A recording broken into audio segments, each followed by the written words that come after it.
Hello students, welcome back to Brainwaves by Netri. So today we are starting with class 8 history chapter 3 ruling the countryside.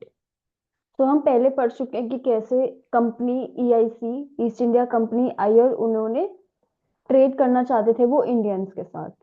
Now the company becomes दीवान. हमने पढ़ लिया था, शायद हमने battle of Plassey पढ़ लिया था. Now in 12th August 1765 the Mughal emperor appointed EIC as Diwan of Bengal. तो जब वो हार जाते हैं battle of Plassey and battle of Buxar, तो जो मुगल एम्परर होते हैं वो ईआईसी कंपनी को दीवान बना देते हैं. मतलब दीवान वो बनाते क्या है, ईआईसी मतलब कंपनी चाहती है कि वो दीवान बने ताकि वो सारा जो फाइनेंस है बंगाल का वो उनके हाथों में आ जाए. The actual event most probably took place in Robert Clive tent with a few Englishmen and Indians as witnesses. But in the painting above, the event is shown as a majestic occasion, taking place in the grand setting. कि ये जो ऊपर image है इसमें दिख रहा है कि कैसे जो मुगल एम्परर हैं वो रॉबर्ट क्लाइव को दीवान जो उनका वो है एक ऑफिशियल जो उनका वो होता नहीं गेजेट है वो दे रहे हैं. But in the so the painter was commissioned by Clive to record the memorable events in Clive's life. The grant of Diwani clearly was one such event in British imagination. अब आप खुद सोचो कि जो पूरा इंडिया पे rule कर रहे थे मुगल एम्परर्स, उनको हरा दिया गया. ब्रिटिशर्स ने उनको हरा दिया. तो कितना ब्रिटिशर्स के लिए कितना मेमोरेबल मोमेंट है कि अब वो दीवानी राइट्स ले रहे हैं. As diwan the company became the chief financial administrator of the territory under its control. तो मैंने कहा था ना, उनको कोई मतलब नहीं था बंगाल से, उनको बस क्या करना था, फाइनेंस अपने हाथों में लेना था ताकि वो एक्सपैंड कर पाए, ताकि उनको प्रॉफिट हो. Now it has to now it has to think of administering the land and organizing its revenue resources. तो उनको कुछ जैसे पहले लैंड की प्रॉब्लम भी हो गई थी उनके बंगाल के जो सिराजुद्दौला था उसके साथ. तो अब उनको ऐसा कुछ नहीं चाहिए था कि लैंड के साथ प्रॉब्लम हो या फिर रेवेन्यू के साथ उनकी प्रॉब्लम हो, तो उन्होंने दीवानी राइट्स मांगी. This has to be done in a way that could yield enough revenue to meet the growing expenses of the company. A trading company has to ensure that it could buy the products it needed and sell what it wanted. ये पूरा उनके हाथ में आ गया कि उनको जो बेचना है जो खरीदना है वो कर सकते हैं, कोई उनको रोकने वाला नहीं है बंगाल में. Now, over the years, the company also learned that it had to move with some caution. मतलब उनको थोड़ा सावधानी से आगे बढ़ना पड़ेगा. Being an alien power, it needed to pacify those who in the past had ruled the countryside and enjoyed authority and prestige. उनका था कि जो जैसे मुगल्स ने जो पहले इंडिया पे रूल करते थे उनको अब उनको पैसिफाई मीन्स उनको ये नहीं कि एकदम लड़ाई कर ले, वो उनको थोड़ा सा खुश रखना पड़ेगा और तभी वो इंडिया पे रूल कर पाएंगे. Those who had held local power had to be controlled, but they could not be complete entirely eliminated. कि उनको कंट्रोल करके रखो, बट ये नहीं कि तुम वॉर करो, उनको हरा दो, उनको अपने साथ मिला के रखो. How could this to be done? In this chapter, we'll see how the company choose to colonize the countryside, organize revenue, resources, redefine the rights of the people, and produce the crops it wanted. तो इस chapter में हम ये देखेंगे कि कैसे जो Britishers हैं उनको ये समझ आ गया और उन्होंने कैसे अब जो डिफरेंट लोकल रूलर्स थे उनसे बना के रखी, उनसे ऐसे नहीं कि वॉर कर लिया, उनसे फ्रेंडशिप रखी और कैसे जो वो क्रॉप्स चाहते थे वो अब वो ग्रो करवा रहे थे. तो before starting this chapter please channel को सब्सक्राइब कर दीजिए और वीडियो को लाइक कर दीजिए. Now revenue for the company. अब कंपनी क्या बन गई थी, दीवान. मीन्स उनके पास पूरा क्या हाथ में आ गया था, उनका finance. But it still saw itself primarily as trader. But अभी भी वो अपने को ट्रेडर से ही देखती थी, ये नहीं कि उनको रूल करना है, ऐसा वो अभी तक नहीं सोचती थी कंपनी. बट अभी वो ट्रेडर की वो ट्रेड ही करने आई है. It wanted a large revenue income but was unwilling to set up any regular system of assessment and collection. अब आपको समझ में आ गया होगा, उनको उन्होंने दीवानी राइट्स मांगी और उन्होंने ये नहीं कहा कि हमें दे दो, हम रूल करेंगे. अब क्यों? क्योंकि उनको इस चीज से बिल्कुल मतलब नहीं था कि कौन रूल कर रहा है, उनको बस ट्रेड करना था, उनको अपना रेवेन्यू बढ़ाना था. The effort was to increase the revenue as much as could and buy fine cotton and silk clothes as cheaply as possible. उनको बस ये था कि उनको जितना ज्यादा रेवेन्यू वो कर सकते हैं उतना ज्यादा करे और बाय करे कॉटन और सिल्क क्लोथ, जितना सस्ता हो पाए उतना। Within 5 years the value of goods brought by the company in Bengal double, और इसने डबल कर दिया। क्यों? क्योंकि अब उनको रेवेन्यू की कोई प्रॉब्लम नहीं थी, क्योंकि उनको दीवानी राइट्स हो गई थी, वो फाइनेंस यूज कर सकते थे। Before 1765, the company had purchased goods in India by importing gold and silver from Britain. Now the revenue collected in Bengal could finance the purchase of goods for export. पहले वो क्या करते थे, जैसे पहले उनके पास कोई दिवाली राइट्स नहीं थी, वो खुद अपना पैसा खर्च करते थे। मतलब वो जो ब्रिटेन से जो गोल्ड और सिल्वर लेके आते थे, उसको खर्च करते थे। अब उनको क्या हो रहा है, अब वो यहीं से ही वो लेते हैं दीवानी राइट से पैसे, और वो वहीं पे ही खर्च कर देते हैं। तो कुछ हमारे पास बाहर से नहीं आ रहा है, बस हमारा पैसा ही हमारे पास घूम रहा है। Soon it is clear that Bengal economy was facing a deep crisis. पता लग गया कि बहुत ज्यादा डीप क्राइसिस बंगाल में होने वाले। क्यों? अब मैं बताती हूँ क्यों। ये मेरा ब्रिटेन है एंड दिस इज इंडिया। पहले इंडिया यहाँ से क्या आ रहा था, गोल्ड आ रहा था, और क्या जा रहा था, नॉर्मल क्लोथ्स जा रहे थे या कुछ भी जा रहे थे। अब क्या हो रहा है, ये यहीं से लाके यहीं पे ही खर्च कर रहे हैं, और जा क्या रहा है, क्लोथ। तो कुछ आ नहीं रहा ना हमारे पास, सिर्फ ये कोलैप्स हो जाएगी ऐसे तो, कि सब जा रहा है, ना हम यूज कर सकते हैं और ना हमारे पास पैसे आ रहे हैं उसके, बस यहाँ से ही बस क्लोज जा रहे हैं, कुछ आ नहीं रहा इन रिटर्न। जैसे यहाँ पे गोल्ड आ रहा था, बट अब यहाँ पे कुछ आ तो रहा नहीं है, क्योंकि वो लेके ही नहीं आ रहे। क्यों? क्योंकि उनके पास अब दीवानी राइट्स है। तो इससे पता लग गया कि जो बंगाल है वो एकदम डीप क्राइसिस में आने वाला है। Artisans were deserting villages since they were being forced to sell their goods at to the company at low prices. अब कंपनी फोर्स करने लग गई कि वो जो उनके गुड्स हैं, जो आर्टिस्ट हैं, वो जो गुड्स बना रहे हैं, वो सस्ते में दे उनको। तो उन्होंने छोड़ दिया। वो जब अपना अपने आप को, अब वो सरवाइव नहीं कर पा रहे थे इतने कम पैसों में, तो उन्होंने छोड़ दिया वो, और वो विलेज चले गए। Peasants were unable to pay the dues that were being demanded from them. ऐसे ही जो फार्मर्स थे वो भी नहीं कर पा रहे थे। Artisanal production was in decline. Artisans जो है वो कम हो गए, क्योंकि वो जब सर्वाइव ही नहीं कर पा रहे तो वो क्यों करेंगे। तो वो डिक्लाइन हो गया आर्टिस्ट। अब वो जब विलेज में जाएंगे तो वो क्या करेंगे, वो कल्टीवेशन करेंगे, कुछ तो काम करेंगे। तो वो मतलब अपने जो प्रोडक्ट्स वो बनाते थे, वो छोड़ के वो फिर से एग्रीकल्चर कर रहे हैं। अब एग्रीकल्चर में पहले इतने लोग थे, अब इतने लोग हो गए, तो जितने ज्यादा सामान होगा उतने उसके पैसे कम हो जाएंगे। आपने नॉर्मल देखा होगा ये, कि कोई अगर, जैसे टमाटर का था एक बार, कि टमाटर की बहुत ज्यादा टमाटर हो गए थे, तो बहुत ज्यादा पैसे कम हो गए थे उसके। तो ऐसे ही होता है, जब सब एग्रीकल्चर करेंगे तो एग्रीकल्चर की बहुत ज्यादा चीजें हो जाएंगी हमारे पास, तो उसके पैसे कम हो जाएंगे। तो इसलिए एग्रीकल्चर कल्टीवेशन भी कोलैप्स का साइन दिखा रहा था। Then in 1770, a terrible famine killed 10 million people in Bengal. अब terrible famine है क्योंकि वो कुछ करने दे नहीं रहे, पैसे है नहीं उनके पास, क्योंकि एग्रीकल्चर वो कर नहीं पा रहे हैं, और वो जितना भी वो बना रहे हैं वो बहुत कम पैसों में बेच रहे हैं। क्यों? क्योंकि वो उनको दे रहे हैं ब्रिटिशर्स को, और वो ड्यूज दे रहे हैं उनको, जो उनके ड्यू बचे हैं। तो इसलिए फेमाइन आ गई, और जिससे 10 मिलियन पीपल की डेथ हो गई। About one third of the population wiped out. इतनी बुरी हालत हो गई थी फेमाइन में। Now the need to improve agriculture. अब जब ये हुआ, फेमाइन हुआ बंगाल में, तो अब ब्रिटिशर्स की भी कुछ लगा कि उनको, कि अब उनको थोड़ा सा एग्रीकल्चर को इम्प्रूव करना पड़ेगा। क्यों? क्योंकि अब एग्रीकल्चर नहीं होगा, खाना नहीं होगा, खाना नहीं होगा तो कोई क्यों ही उगाएगा जब उनको ही नहीं मिल रहा। तो ऐसे इकोनॉमी भी कोलैप्स हो जाएगी, और अगर इकोनॉमी कोलैप्स हो गई तो इन टर्न ब्रिटिशर्स का भी नुकसान हो रहा है। If the economy was in ruin, could the company be certain its revenue income? वही चीज, कि अगर इकोनॉमी ही नहीं है तो कंपनी की इनकम भी थोड़ी ना फिक्स है। अब लोग अगर खरीद ही नहीं पाएंगे, लोग अगर कर ही नहीं रहे वो काम, तो उनको रेवेन्यू वो क्या लेके जाएंगे Europe.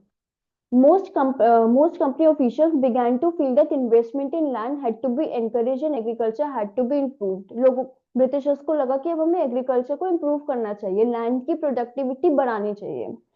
How was this to be done?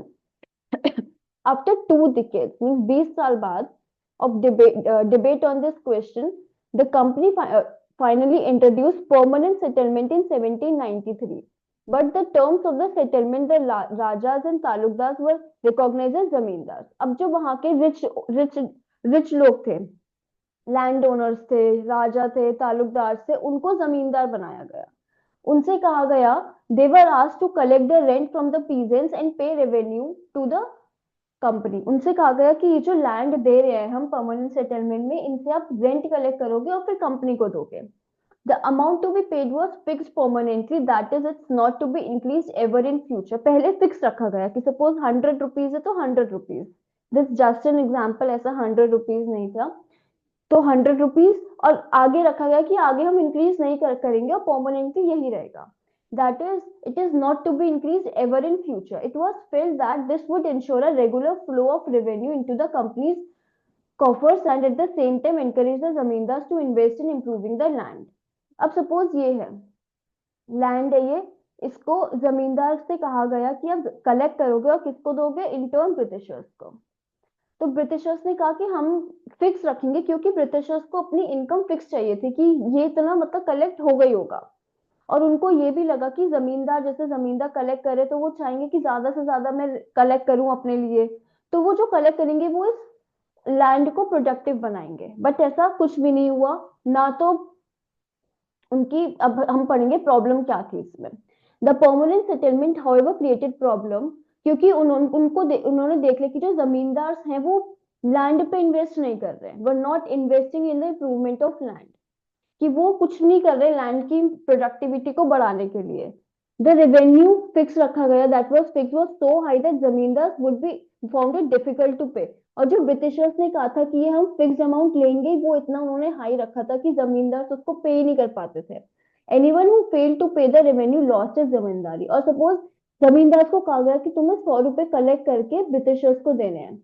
अब अगर वो 100 रुपये कलेक्ट नहीं कर पाया तो उसकी उससे ये लैंड छीन लिया जाएगा, उसको जमींदारी पोजीशन देनी पड़ेगी, वो नहीं बैठ सकता उस पर। तो इसलिए numerous zamindar were sold off at auctions organised by the company. इसलिए बहुत सारे जो लैंड था वो ऑक्शन में बेचा जाता था, क्योंकि जमींदार पे नहीं कर पाते थे। By the first decade of the 19th century, the situation changed. The prices in the market rose and cultivation slowly expanded. पर धीरे धीरे प्रोग्रेस हुई, कल्टीवेशन एक्सपैंड हुई, प्राइसेस बढ़े, इकोनॉमी थोड़ी अब ठीक होने लग गई थी, stable. This meant that increase in income of the zamindars but no gain for the company since it could not increase the revenue demand that it had been fixed। अब जैसे धीरे धीरे रेवेन्यू मैंने जैसे धीरे धीरे इकोनॉमी सही हुई तो यहाँ पे जो लैंड की प्रोडक्टिविटी थी वो बढ़ने लग गई। बट इन्होंने क्या रखा था, 100 रुपए फिक्स रखा था। तो जमींदार को तो प्रॉफिट हुआ, बट ये सिर्फ 100 ही रुपए देंगे, क्योंकि इन्होंने कहा था ना हम फ्यूचर में नहीं बढ़ाएंगे कभी। तो इसलिए जमींदार की इनकम बढ़ गई, बट कंपनी को कुछ नहीं मिला। इवन देन द जमींदार did not have an interest in improving the land. और उसके बाद भी जब उन जमींदार के पास पैसे आ गए तब भी उन्होंने लैंड को इम्प्रूव नहीं किया। Some had lost their land in earlier years of the settlement. Others now saw the possibility of earning without the trouble and risk of investment। कि अब कुछ तो लोग दे ही चुके थे, मीन्स कुछ कुछ के पास तो जमींदारी रही ही नहीं थी क्योंकि वो पे नहीं कर पाए थे, और कुछ के पास जो थी उनको लगा कि हमें क्यों ही करना है, इन्वेस्ट क्यों करें हम, अब सही कल्टीवेशन हो तो रही है। So as long as zamindars could give out the land to tenants and get rent, they are not interested in improving the land। कि उनको कोई मतलब नहीं था कि जब तक वो उनको रेंट दे रहे हैं तब तक जमींदार से कोई मतलब नहीं था कि वो इम्प्रूव करें कोई लैंड। अब जैसे ये कोई कैसे बंगाल रॉयट्स का है कि did not cultivate but instead give their lands to others taking from very high rent. कि वो खुद कुछ नहीं करते थे और वो दूसरे को, टेनेंट को दे देते थे कि तुम करो काम इसमें और बस हमें रेंट देते रहो। On the other hand, in the village, the cultivator found the system extremely oppressive। जो कल्टीवेटर जो फील्ड में काम कर रहे हैं, जो फील्ड में काम कर रहे हैं, जमींदार जो कलेक्ट कर रहे हैं, और ब्रिटिशर्स जो इनसे कलेक्ट कर रहे हैं। तो जो कल्टीवेटर जो स्मॉल से फील्ड को कल्टीवेट कर रहे हैं, फाउंड, उनको ये बिल्कुल पसंद नहीं था कि वो इतना रेंट दे, चाहे उनकी इनकम हो या ना हो। द रेंट ही paid to zamindar was high and his right on the land was very insecure. अब सपोज मैं इनको 100 रुपए देने हैं तो ये 150 कलेक्ट कर रहे हैं, तो जो कल्टीवेटर है वो तो 150 दे रहा है ना अपनी पॉकेट से, 50 रुपीज जमींदार के एंड 100 रुपीज ब्रिटिशर्स के। तो वो तो 150 रुपीज दे रहा है, तो उसको ये लग रहा था कि बहुत ज्यादा हाई है ये अमाउंट टू पे द रेंट। और रेंट कभी कभी हो सकता है, जैसे कल्टीवेशन खराब हो गई और वो नहीं बेच पाए, इतनी अच्छी नहीं हुई, थोड़ी फेमाइन आ गई या फिर बारिश हो गई बहुत ज्यादा, तो हो सकता है वो 150 नहीं कमा पाए, बहुत कम हो। तो सपोज सपोज उसने 90 ही कमाए, अब वो वापस जो 150 पे करेगा, 60 रुपीज वो किससे करेगा? वो लोन लेके करेगा, लोन लेगा वो उसके लिए। अब वो क्या होता था, वो कभी पे नहीं कर पाते थे इसको, इससे उनकी जो लैंड थी उनके पास वो भी चली जाती थी।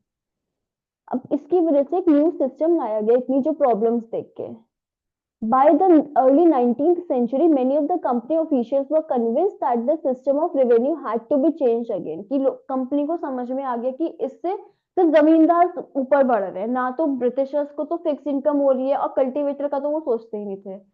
तो बस उनका उनको लग रहा था कि हमारी इनकम कम है, दैट इज उनको लगा कि रेवेन्यू का सिस्टम चेंज करते हैं। So how could revenue be fix permanently at a time when company needed more money to meet its expenses for administration and trade.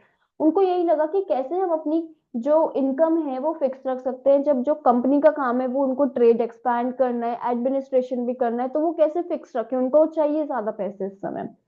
So in the northwest province of Bengal presidency, most of the areas in उत्तर, जो आप समझो UP वाला area थोड़ा सा, an Englishman called Holt Mackenzie devised a new system which came in effect in 1882। तो कोई और एक प्लान बनाया गया जिसको किसने बनाया? मैकेंजी ने 1822 में।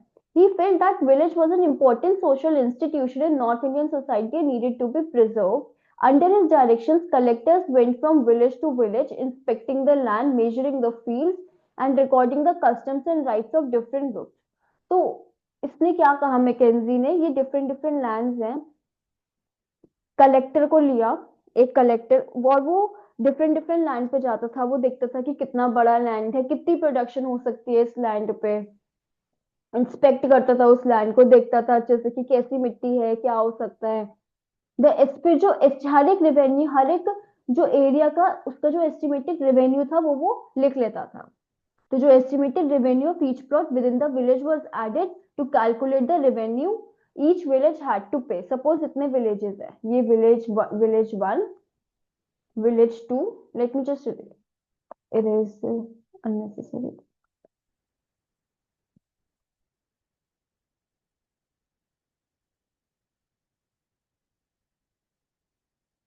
सपोज ये मेरे विलेजेस है, village one, village two and village three. Suppose ये वाला लैंड बहुत ज्यादा प्रोडक्टिव है, यहाँ का अच्छा है, कस्टम्स अच्छे हैं, तो लोग ये कहा कहेंगे कि हमें 100 रुपए कलेक्ट करने हैं इससे। इसका सपोज इतना अच्छा नहीं है तो 80 रुपीज, इसका और बहुत अच्छा है तो 120 रुपीज। तो उन्होंने ऐसे फिक्स कर दिया था, एक एक महल, मीन्स ये एक महल हो गया मेरा। हर एक विलेज को वो क्या बुलाते थे, जैसे ये महल वन हो गया, ये महल टू हो गया, ये महल थ्री हो गया, तो हर एक विलेज को वो, जैसे ये पूरा एक महल हो गया, और हर एक विलेजेस मतलब पूरे इस विलेज को 100 रुपीज इकट्ठे ब्रिटिशर्स को देने हैं। जो demand was be revise periodically not, और अब इन्होंने क्या रखा कि हम फिक्स नहीं रखेंगे, पीरियोडिक मतलब चेंज होती रहेगी। The charge of collecting the revenue it and paying it to the company was given to the village headman rather than the zamindar। This is called Mahalwari system. और अब जो अब इन तीनों, अब जैसे एक महल का जो हेडमैन है ना, हेडमैन, वो देगा इनको पैसे, ब्रिटिशर्स को वो पैसे देगा ब्रिटिशर्स। इन्होंने जमींदार की जगह किसको रखा? हेडमैन को, village headman. The Munro system in the British territories in the south, there was similar move away from the idea of permanent settlement. The new system was devised, came to be known as ryotwari system. ये कहाँ पे किसने करा था? ये Alexander read ने करा था, साउथ वाले एरिया में, जैसे टीपू सुल्तान वे मैसूर वाले एरिया में by subsequently developed by Thomas Munro। This system was extended South India में, ये एक्सटेंड हुआ। Read and Munro felt that in south there were no traditional zamindar. अब जमींदार वहां पे साउथ में जमींदार नहीं थे पुराने उससे। The settlement they argued had to be made directly with the cultivators. तो अब उनको अलग अलग कल्टिवेटर मीन्स अलग अलग फार्मर से उनको वो करना पड़ता था, ट्रेड करना पड़ता था। क्यों? क्योंकि वहां पे जमींदारी सिस्टम नहीं था कि एक जना रिप्रेजेंट नहीं करता था, सब अलग अलग थे। Who has tilled the land for generations. Their fields had to be carefully and separately surveyed before the revenue assessment was to be made. तो suppose ये फील्ड है, ये सिर्फ एक विलेजर की फील्ड है, ये दूसरे विलेजर की, नॉर्मल जो कल्टीवेटर है, जो कल्टीवेट कर रहा है, उनकी फील्ड है ये। तो वो अलग अलग इनसे कलेक्ट करते थे। तो ये जो एक है, इसको क्या कहेंगे हम? रियॉट। मतलब हम्म, ठीक है, इसको हम एक क्या कहेंगे? कल्टीवेटर्स को रियॉट्स कहेंगे, कि जो यहाँ पे कल्टीवेट कर रहे हैं उनको हम क्या कहेंगे? रियॉट। तो ये हमारा हो गया रियॉट वाली सिस्टम। तो हमने तीन सिस्टम पढ़े। अगर मैं इंडिया का मैप बनाऊं, और दिस यू कैन, अगर तो आपको कोई पूरा आए तो आप बना सकते हैं। सॉरी, ये बहुत ज्यादा बड़ा बन गया। लेट मी चेंज द कर। साउथ में कौन सा था? रियॉट वाली सिस्टम, है ना? देन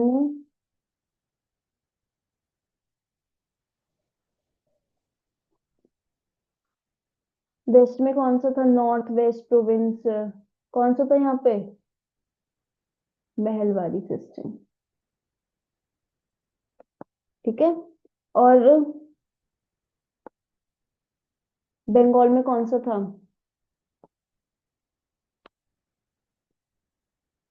हमारा था परमानेंट सेटलमेंट।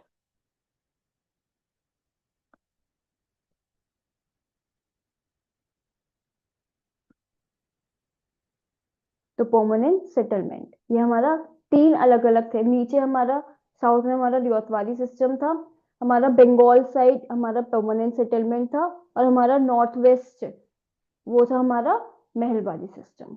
तो ये आप डायग्राम बना, अगर आपको तीनों का डिफरेंस पूछा जाए तो आप एक डायग्राम बना सकते हो छोटा सा साइड में, बताने के लिए कि कौन सा सिस्टम कहाँ पे था। Now, all was not well. Within the few years after the new system was imposed, it was clear that was not well with them.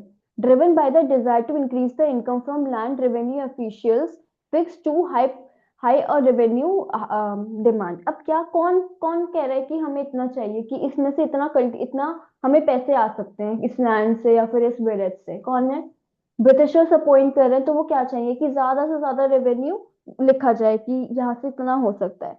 अब इस वजह से क्या हुआ, इतना ज्यादा अमाउंट लिख लिया गया जितना कलेक्ट ही नहीं हो पाता था। उन्होंने बस वो बस ऐसी कोई फिगर्स लिख ली, बहुत वो तो हाइपोथेटिकल उन्होंने फिगर्स लिख ली, एंड दे वांट कि उतना मिले उनको। तो ऐसा तो नहीं हो पाया। रेवेन्यू फिक्स कर दिया गया, बस बहुत ज्यादा जो फिक्स करा गया वो बहुत हाई था। तो पीजेंट्स वर अनेबल टू पे, तो जो कल्टीवेटर्स थे वो पे नहीं कर पा रहे थे।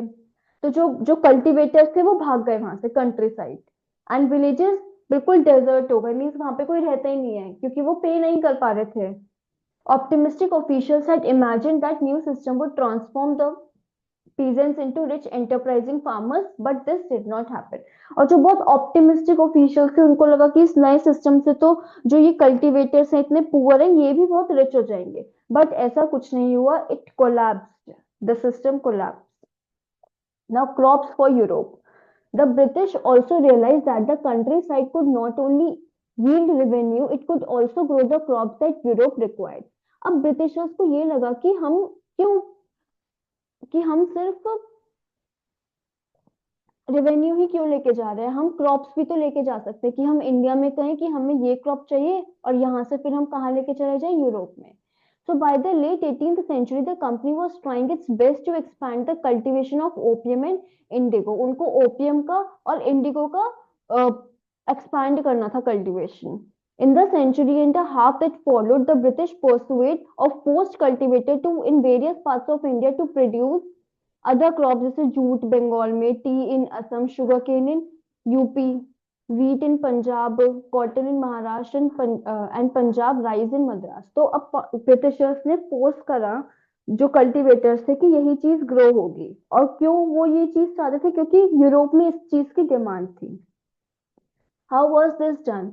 The British used a variety of methods to expand the cultivation of crops that they needed. Let us take a closer look at the story of one such crop, one such method of production. अब जैसे does color have a history? Figure 5 and 6 are the two images of cotton print. इसको Kalamkari print कहते हैं, जो कि आंध्र प्रदेश के viewers करते थे। राइट में जो है वो हमारा फ्लोरल कॉटन प्रिंट है, produced by William Morris. And there is one thing common on the two print, जो दोनों ने ब्लू ब्लू कलर बहुत रिच है दोनों का, कॉमनली नोन एज इंडिगो, और इसी को हम कहते हैं डाई। जो इंडिगो था डेनिम का कलर, जैसे डेनिम की जीन्स होती है ना, वैसा कलर होता है इस ब्लू का, और वो फोर्स करते थे। अब अगर सपोज इंडिगो से क्या होता है, जो हमारी सॉइल होती है उससे जो उसकी जो प्रोडक्टिविटी होती है वो लूज हो जाती है। The blue that you see in the prints was produced by the plant called indigo. ये एक ब्लू कलर की डाई होती थी used in the Morris print, जैसे ये मॉरिस प्रिंट है इसमें यूज होती थी। अब जिसको इंग्लैंड में भी प्रोड्यूस हो रही है, पहले सिर्फ इंडिया में ही होती थी 20th सेंचुरी में। अब 19th सेंचुरी में ये कहाँ पे लेट ये यहाँ पे भी बनने लगे इंग्लैंड में। क्यों? क्योंकि इंडिगोस की वजह से। इंडिगो ये फोर्स करते थे कल्टीवेटर्स, इंडिया के कल्टीवेटर्स को, कि तुम इंडिगो ग्रो करो, और फिर ये कहाँ भेजते थे? यूरोप में। Was manufactured from indigo plants cultivated in India, for India was the biggest supplier of indigo in the world of that time। और इसलिए वो फोर्स करते थे कि फार्मर्स को कि इंडिगो उगाओ, और इस वजह से इंडिया जो है वो एकदम इम्पोर्ट वो हो गया था, सप्लायर मीन्स वो एक्सपोर्ट करता था indigo. Now why the demand for Indian indigo? The indigo plant grows primarily in tropics. Tropic वाले अगर ये तो ये इतने एरिया में ही ग्रो होती है। By the 13th century, Indian indigo was being used by cloth manufacturers in Italy, France and Britain to dye। Means 13th century से ही जो डाई थी वो यूज होने लग गई थी। हम ग्रो करते थे but not in the huge amount, अब हमें फोर्स करा जा रहा है। हम अपने मन से ग्रो करते थे पहले। However, only small amount of Indian indigo reached the European markets and its price was very high. European cloth manufacturers therefore had to depend on one another plant called woad to make violet and blue dyes। क्या होता था कि India से बहुत कम export हो पाता था। क्यों? क्योंकि बहुत ज्यादा महंगी थी हमारी जो डाई थी इंडिगो, तो हर कोई इसको अफोर्ड ही नहीं कर पाता था।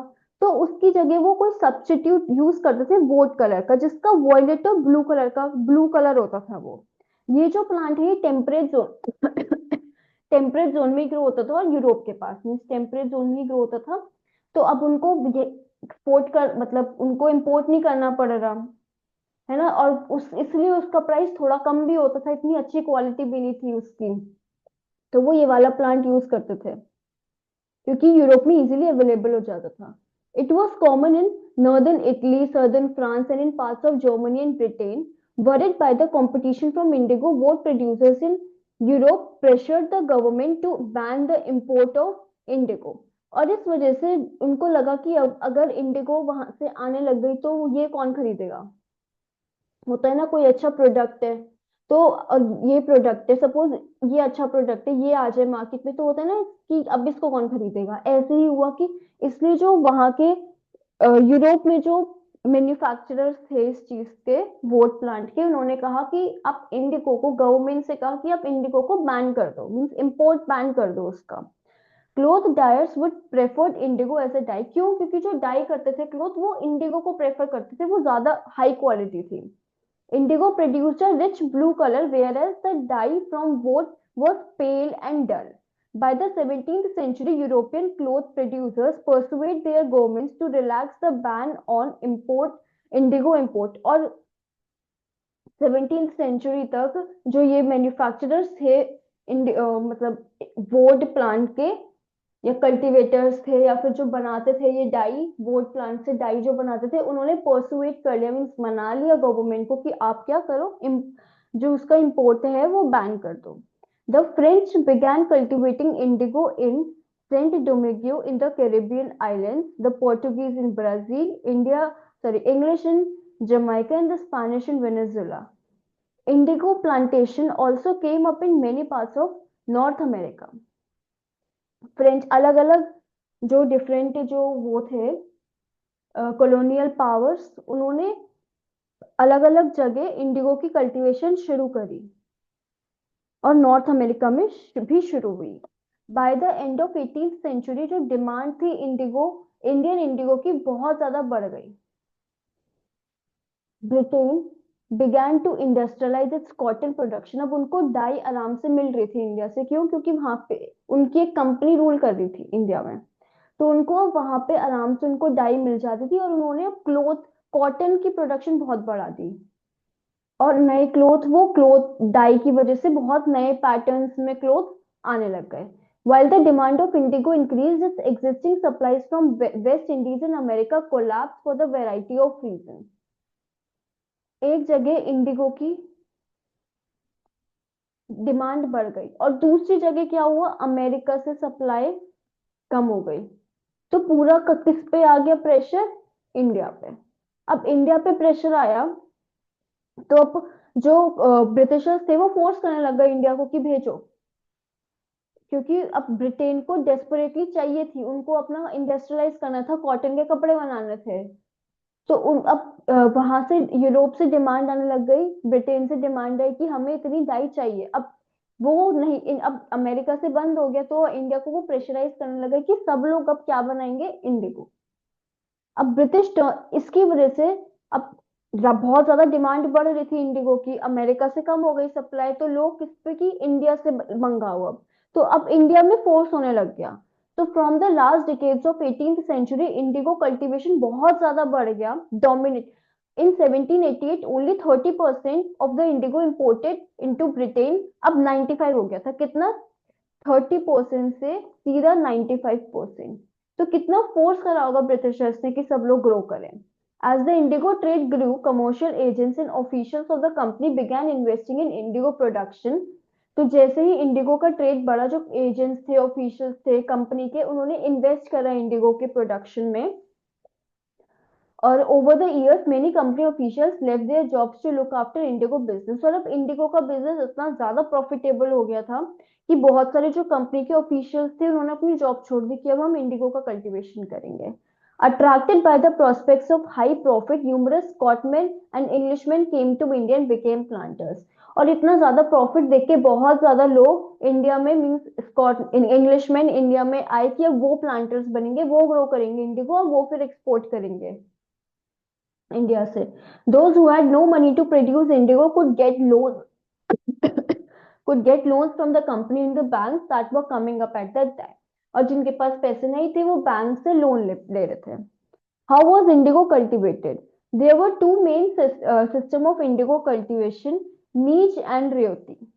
Within the system of niche cultivation, the planter produced indigo in land and he directly controlled.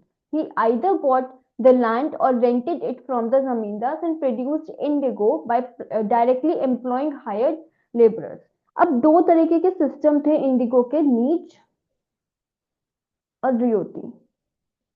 तो नीच सिस्टम में क्या था, जो प्लांटर था, जो प्रोड्यूस कर रहा था इंडिगो, वो डायरेक्टली एक लैंड को कंट्रोल करता था। वो लैंड या तो उसने जमींदार से खरीदी हो सकती है या फिर उसने रेंट पे भी ली हो सकती है।